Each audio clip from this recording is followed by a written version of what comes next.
সাল থেকে আয়োজন করা হচ্ছে মহাত্ম সম্মেলন,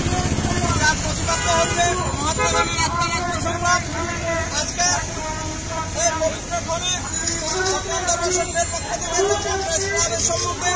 আমরা এই মহাত্ম সম্মেলনের অনুষ্ঠানের মাধ্যমে আমাদের আজকের প্রধান আজকের সাইকুল হাদিস আল্লামা শাহজাহান ওসমান কাদের মাইজুদ্দার এবং আজকের এই সম্মেলনের সভাপতি চট্টগ্রাম দরবার শরীফের মহান ছাত্র আল্লামা শাহজাহান